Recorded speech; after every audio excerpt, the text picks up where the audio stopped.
My name's Andy, and this is the most magical podcast on earth. When I'm not on holiday at Walt Disney World, I'm planning a holiday to Disney. And when I'm not planning a holiday to Disney, I'm talking about Disney with other UK fans like me who make the trip to Orlando and the House of the Mouse. So if you too are daft for Donald, then this is the podcast for you.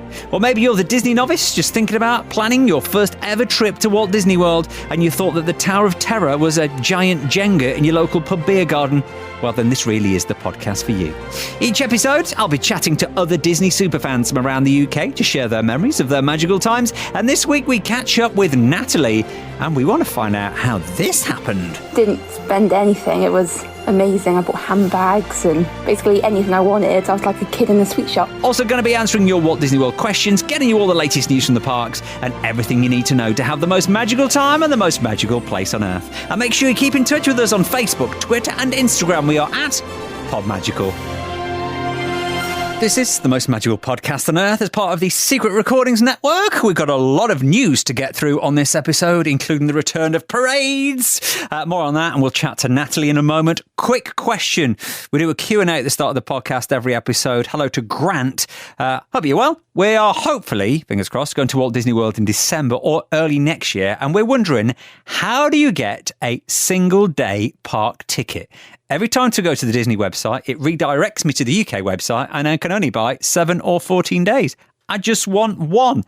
My advice, Grant, would be to use an American-based website or an American travel agent. I have bought tickets before from Undercover Tourist, undercovertourist.com. You can buy single-day tickets on there. That's probably your best option because, of course, you still want to get your park passes in advance. So you don't really want to wait until you're there and buy it on the gate and then not be able to get in. So that's my best advice. American travel agents. Don't forget, if you've got any questions, I'll do my best to answer them on the podcast. Just drop me a message, Facebook, Twitter, or Instagram. We are at PodMagical if you'd like to be a podcast guest. Just drop me a message there as well. We're always looking for people to talk about Walt Disney World. And that's what Natalie has done. She's on this episode of the podcast to talk about her love of Walt Disney World, but also shopping. You're just telling me that shopping is a big thing when you go to the parks. Yes, I do love shopping. It was great the last time we went because we booked Caribbean Beach and then they started doing the renovation. So they gave us like loads of free money. So literally we just didn't spend anything. It was amazing. I bought handbags and basically anything I wanted. I was like a kid in a sweet shop. Oh, great. So did you have the free dining and the Disney dollars anyway? Yes. And then you had extra money on top of that? Yeah, so literally we didn't really spend anything. How much did they give you out of interest? It was like $75 per room per night. What? Wow. They're practically paying you to stay there. Yeah, they were like, yeah, you could change to a different hotel or you can have the money. And we were like, No. I'll have the money. It's fine. Because it wasn't really much of an inconvenience because the rooms are exactly the same. It was just basically where you get your food. Didn't they put them into like porta cabins and things? Yeah, there was like a big marquee. So we had like, we only ate there once anyway. And like the buses to and from the parks were a bit of a mess. But yeah, I'll take that for not spending anything. For that extra money, for all those handbags that you can buy, and spirit jerseys, and ears, and etc. So when was the first time you went to Walt Disney World, Natalie? So I went in 2006, so I was about 15. I went with my parents, and then since then we went 2008, 2009, 2010, and then the last one was 2017. So it's been about, 4 years since you've been last time? Yeah. And have you got another trip lined up? Have you got your eyes on going back soon? Not at the moment. We've just got a 7-month-old. Oh, okay. So we're waiting till she's a bit older and things like the world calms down. But yeah, you've got a good amount of time. You've got a few years. When she's like 5 or 6 or something like that. Yeah, that's the aim, to be honest. I think we kind of want it so she can do more things and we don't have to like worry so much about taking a toddler. That's it. And stuff that she'll remember it as well. Yeah, definitely. Yeah, even if it's vaguely remember it, she'll kind of remember it. So what do you remember about the first time you went? I remember not going on like any roller coasters at all. Yeah. I was like literally terrified. I didn't go on anything. Like I remember queuing it with my parents for Tower of Terror and then saying I didn't want to go on, and then they took me down the like normal lift. The chicken run, I think they call it. Yeah. I don't mind it now. It's not my favourite. I've done it. I still don't do it now. No. I'd just rather wait in the shop at the end. Especially if they're giving you money to spend. So you're not a thrill seeker. You're not into big coasters. No, I do like really big roller coasters. I just don't really like Tower of Terror that much. Is it that it turns your stomach inside out? Yeah, I think it's like the up and down. I like proper roller coasters, like rocking roller coaster and ones that go over rather than up and down. Yeah, right, they're just shooting you up and down. So what is your favourite attraction then? It's actually Toy Story Mania. Oh, okay. I really like Toy Story Mania, especially we had a thing when I went with my parents, we had a rule that my dad was never allowed to ride alone. He had to have either me or my mum because he'd cheat and tell us his score that was like way higher than what he actually achieved. Oh, so it's totally lie. Yeah. Yeah, so we had to... I usually went with him. Yeah. I remember one time my mum went with a single rider and like her score was just like amazing, and she's not amazing usually. And, she's very good. And apparently it was the guy that she went with actually was like a pro, and he had like unlocked all the like really good screens. So there are like secret little things that you can do. Can you remember any of the tips that he gave? No. I remember is when we were like leaving and me and my dad were like, no, you could never have scored that. And then he like turned around and was like, yeah, she did. And we were like, oh, never mind. She hacked Toy Story Mania. We want to know now. What's the secret? Next time we go, I will ride with your mum. Yes, definitely. She can pass the top tips on to me. So let's talk about if you could have the perfect day at Walt Disney World. So, okay, you've got 24 hours. You can go to any parks. You can park hop. You can eat where you want. You can go on any ride. Do whatever you want. Shopping, eating. What would your perfect Disney day be? I think it'd be staying at the Polynesian. I've always wanted to stay there. It's just so expensive. And we always go there for like a little trip. So I love to stay there. And then go to Epcot. I think that's my favourite park. I think it's just, I like soaring, and then I like the World Showcase. There's nothing better just like strolling around there, trying all the different foods. I remember one time we got pictures of me. I had a picture in a hat in every different country. So we had to go and find the hats in the shop. You didn't buy the hats, did you? No, we just wore them. Just wore them, yeah. I think we've all got a picture, especially in the Mexican pavilion, of everybody wearing a big sombrero. Yeah, I think I also put the poncho on as well. Oh, you went full on for it, yeah. Yeah. So yeah, definitely Epcot, especially also the Food and Wine Festival. Yeah, during the festivals. And where would you end the night? Would you stay for the fireworks at Epcot? Would you be a full-on Epcot day in your perfect day? I do like the fireworks. We haven't been since they've changed them. So we've only ever seen the illuminations. Illumination, yes. So it's Epcot forever now at the moment, and then the new one is coming soon. So that'd be interesting to see that. No, I think I'd probably go to Disney Springs. I like the restaurants there. I really like the Coca-Cola bar at the top. Do you know what? I've never been in that. Walked past it a few times, never even been into the Coca-Cola shop at Disney Springs. The shop was all right. I just really liked the bar on the top because you could obviously try all the different Coca-Colas from around the world. They did cocktails as well. Can you get a Beverly cocktail? I don't think so. I think I probably had a Long Island iced tea, to be honest. But they're not free, by the way. It's not like Club Cool at Epcot. You do have to pay for the samples, don't you? To be fair, we did do it with we could use our gift card there as well. So you had so much money to spend. Yeah, I'll have a cocktail up here as well. Mickey Mouse is paying for all this. Yeah. So you were on the dining plan last time you went. Let's talk about some of your favourite restaurants. I really like Garden Grill. I think with Chip and Dale at Epcot, yeah? Yeah, Chip and Dale are my favourite characters, so it's lovely to see them. But I think I just love it how it spins around and you get to see the ride. And also, you got character dining. And I just really like how they just put the food in the middle and you can just share it all. Yeah, it's good food as well there. Yeah, it's not like my favourite food that I've had, but it's like really nice and it's like the environment. I think the best steak I had was at Morimoto Asia at Disney Springs. That was the best steak ever. You really have eaten your way around Walt Disney World, haven't you? Yeah, usually I have to go through the book. So we got a book of the restaurants and we choose which ones. Garden Grill is your favourite?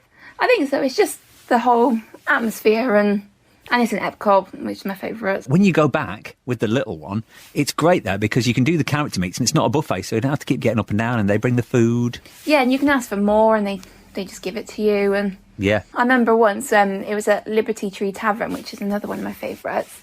We were eating there and then we were finished and we saw a family and they were still on the mains and we'd gone for everything just because they kept asking for more.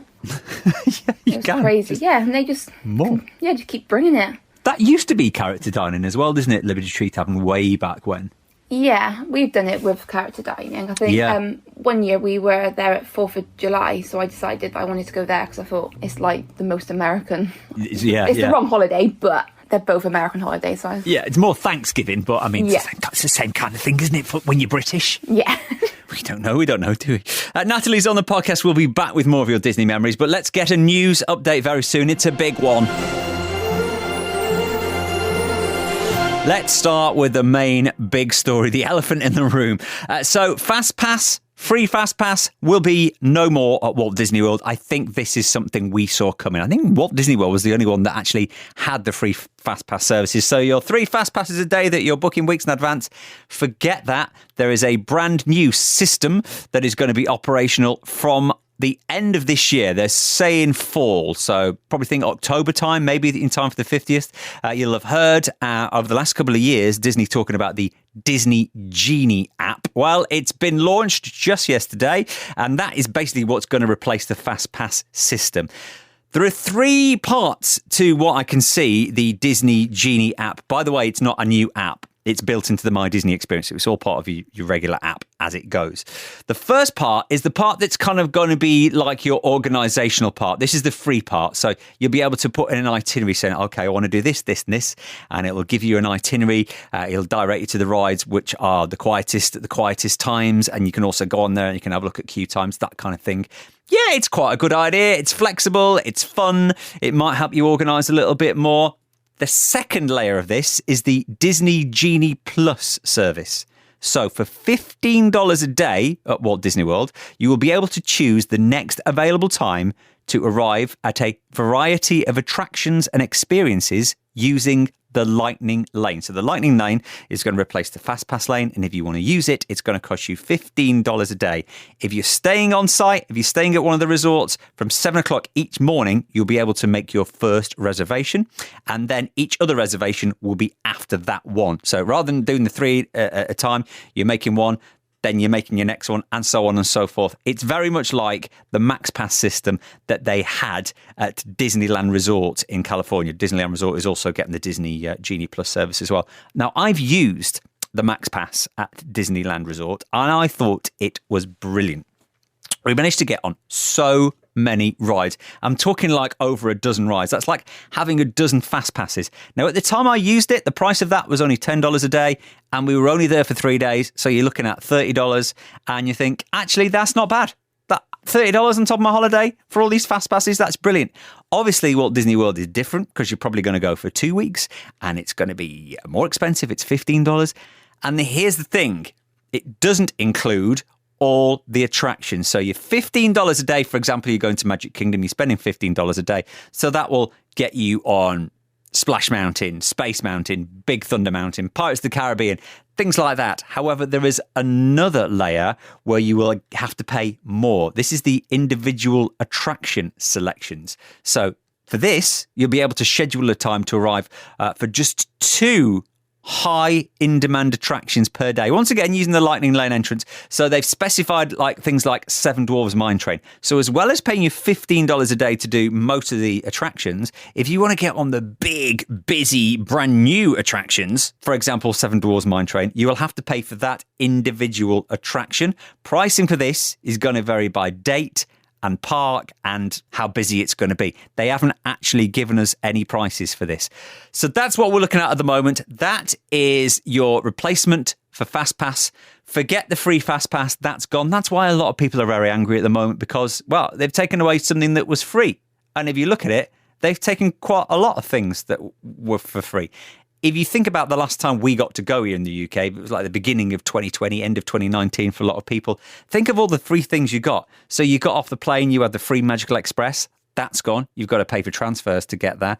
Then we had free dining for a lot of people. Well, that's not back at the moment, so you're going to have to pay for food. And then if you want to go fast past some of the rides, you don't want to be stood in queues all day, then we've got to pay for that on top. Unless you want to do the extra magic hours at night, but they're only for people who are staying at deluxe resorts. So again, you're going to have to pay more for the deluxe resorts. It is getting very, very expensive. Here is my advice and here are my thoughts. If it's like anything like Max Pass, which means you can basically spend the entire day walking from one attraction to the next, brilliant. That's good. I probably wouldn't use it every day. I wouldn't want to spend hundreds of pounds on my holidays on top of what I've already paid. It's all about budgeting. So I might have treated myself to fireworks, after hours dessert party. That's probably going to be the same cost as what I would pay for the Disney Genie Plus service. Maybe spend less on merchandise, maybe not go to the fancier restaurants, or maybe not stay on site at Walt Disney World. There isn't a lot really of incentive to stay there anymore. So maybe look at those cheaper Disney Springs hotels where you're still getting a transportation to take you to the parks. And then, of course, if you want to get back, just get on a bus to Disney Springs at night. They're a little bit cheaper. They'll still get you in half an hour because, of course, these extra magic hours that have been replaced with this half an hour entry for resort guests, that's included there as well. So it's all about budgeting, I think. Yes, it is becoming very expensive. And even myself, I've been thinking, those trips every year, sometimes twice, once, 3 times a year, I think they're actually going to be a thing of the past. I think it's going to be back to when I first started going way back in the early noughties, when it was like a treat every other year to go to Walt Disney World. It's a deluxe treat for all of us. Maybe in the future, some of the free things might start coming back. So maybe we will get free Disney Genie Plus service added on rather than the free dining plan. We'll just have to wait and see. But don't panic. Don't cry. Don't get upset. Remember, most of the magical times at Walt Disney World aren't really on the attractions. I mean, I love Seven Dwarfs Mine Train, but I also love the fireworks and the parades and walking down Main Street and seeing the castle and seeing kids carrying balloons. They're the real magic memories that we have. So don't get too tied up in the penny pinching. Just remember why we love it in the first place, and hopefully it won't ruin the fun. Talking about expensive things at Walt Disney World, also announced were the after-hours Christmas party. So at the moment, we've got the Halloween parties. The Boo Bash is now on select nights over at Magic Kingdom, one of the most expensive after-hours events ever. Well, it was up to when they announced the Christmas parties. The Boo Bash, by the way, people seem to like it. It's expensive, but it's really quiet. The Halloween parties were really busy, and yet you were getting normal queue times for rides, whereas at the after hours events, probably the longest wait was for Seven Dwarfs Mine Train, which it always is. We're looking about 20-25 minutes. So for a 3-hour event, do you still want to spend 20 minutes waiting for a ride? Probably not. But the Christmas parties have been announced. No, they're not Christmas parties, they're Christmas after hours events. Disney's very merriest after hours start from the 8th of November running up to the 21st of December from 9 p.m. to 1 a.m. over at Magic Kingdom. This is a replacement for the Christmas parties, the Christmas after hour events. But a lot of what's happening is like what you would have got at the Christmas parties anyway. You got the Christmas fireworks, and the Christmas parade is back. Mickey's Once Upon a Christmas Time parade, which is probably the best parade, with those dancing soldiers, the nutcrackers, walking down Main Street and the snow. There's also going to be treats, no character meet and greets, but hopefully it's going to be really quiet, especially for the price tag. Are you ready for this?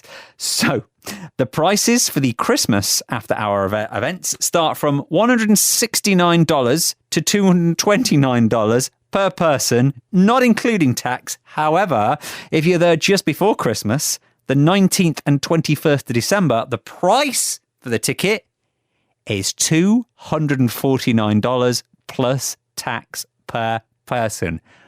Family of 4, it's over $1,000 for the Christmas after hours event.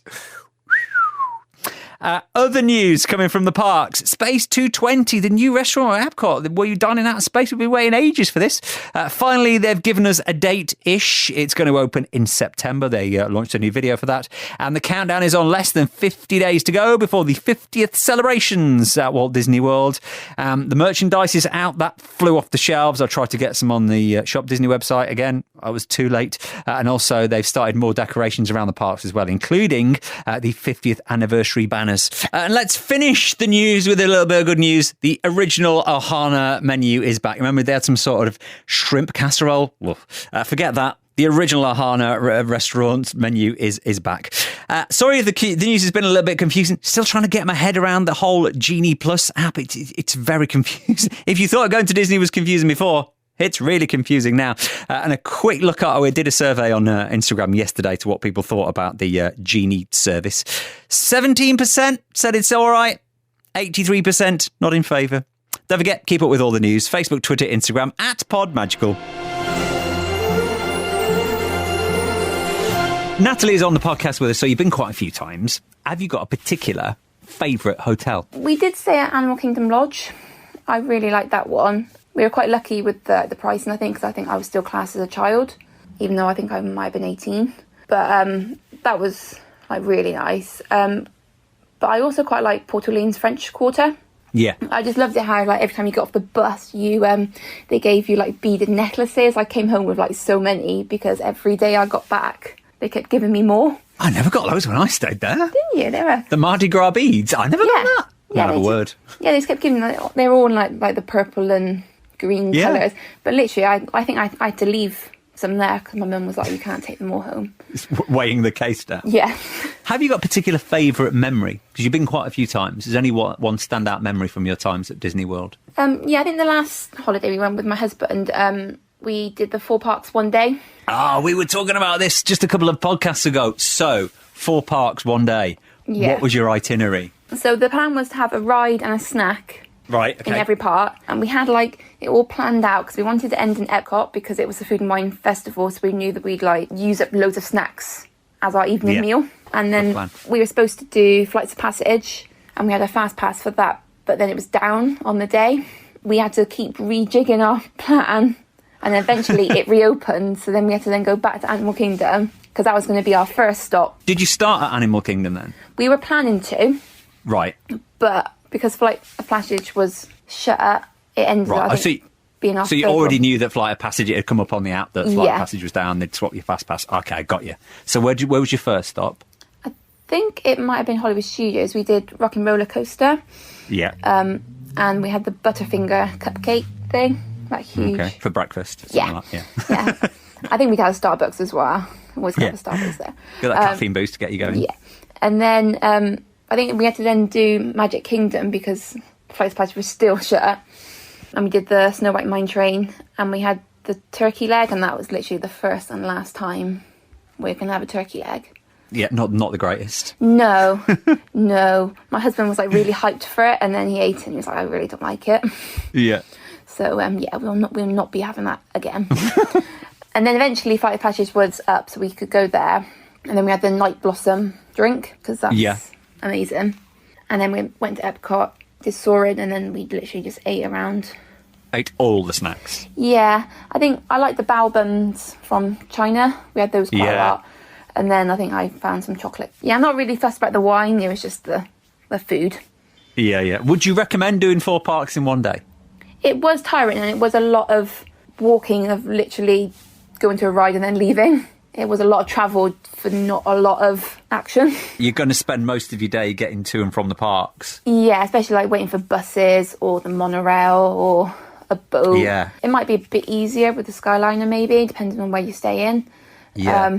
But yeah, it was a lot of to and fro, and especially it would, like I optimised the route, and then the ride that we wanted to do was It kind of messed your day up, yeah. Because I remember when I did it, we started at Animal Kingdom because we knew that we could do Animal Kingdom first, then it was the bus to Hollywood Studios, then we walked from Hollywood Studios to Epcot, and then cut through Epcot and got the monorail from Epcot to Magic Kingdom. But that's still, the following day, it was like, why did we do that? We just absolutely shattered. Yeah, I think we did do it on like the last day before we were coming home. Yeah. Because we had like a day free that we didn't like plan anything. And then That's always good to do. Yeah, and whilst I was there, I was like, actually, let's try this. Let's just do everything. Yeah. And that was the last time you went, so I suppose you did get the most out of that last visit. Yeah. Do you venture outside to any of the other parks as well, or do anything else in Orlando? Yeah, we usually do Universal. We're all fans of Harry Potter, so when that was there, we have to. I'm not a massive Universal fan, but I think a lot of the rides are just a simulation, which I'm not. Yeah. They're all kind of the same, but Harry Potter is just amazing, so. They are great rides, the Harry Potter rides. How many days would you usually do at Universal? So, say you're going for 2 weeks at Disney and you're staying at Disney. How much of that time would you give to Universal? Last time we just did 2 days. We still had our hotel at Disney, but we just had one night at Universal, so we just like... Okay, so you had 2 hotel rooms for one night? Yeah, because we wanted to make sure we had the dining plan, but literally all 4 of us had like one shared a room. I think it was quite cheap in the end. Just for And where did you night. stay at Universal? I think it was the Cabana one. Is that like the 50s? Cabana Bay, yeah. Yeah, that one. And then we got like the fast passes, like or early access to Harry Potter. So it gets you in early, yeah. Yeah, so we just did the 2 days, which then meant that we could cram it all in those 2 days and then we didn't go back. That's a good idea, because, I mean, that hotel room for the night, you're literally there just to sleep, aren't you? At the end of the night, you crash, and then following morning, you're up, back into Universal, and then at the end of that day, you're back home at Disney. Yeah, and it saved us as well, because like me and my mum can drive, but we don't want to drive over there, which is why we always stay on site. So we got an Uber, and then it's basically we only have to pay for the 2 Ubers there and back, so you also save on that as well. Makes total sense. So, since the first time you went, what year did you go first time, did you say? 2006. Is there anything that they no longer have at Disney that they've got rid of and you think, oh, that's a shame? It's sad that that's gone. Randomly, I think it's the Who Wants to Be a Millionaire. I really loved that. At Hollywood Studios, or MGM Studios as it was. Yeah, I loved it. I got on the top 10. I was like so proud because I think it was only there for the first year. So I was like 15. I think it was like an American president's question. And somehow I managed to get on the top 10 fastest finger. I was like so proud of myself. It was, just in case I don't know, we've talked about this before. It was the actual set of Who Wants to Be a Millionaire. And it was like the show, wasn't it? They had a host in there and the audience, and it worked exactly the same. So when you got through to the top 10 fastest finger, did you have to then go and sit down at the bottom? No. So you didn't get to actually sit in the big seat and ask the questions? But they never gave away $1 million, did they? And it was like a key ring or something? Yeah, I think they gave you points rather than like money, and then you like those points equated to like pins and lanyards and stuff like that. But I remember I was gutted because I think the person that was in the chair, they literally asked like the easiest question about the Little Mermaid and he didn't know it. And I was like, how could you be here and not know that? Idiot, you're in Disney. So yeah, I was gutted. I'm trying to think of what is actually there now where that used to be. I think it got swallowed up by Toy Story Land. Oh, okay. Oh yeah, of course. Yeah, you're right, actually. Yeah, the building's not there now, is it? No, they just got rid of it and it's now Toy Story. So I lose that, but then I do gain Toy Story Mania, so... You get Toy Story Mania, which is your favourite attraction. Yeah. Anything you don't like, apart from the turkey legs? It's just so far away.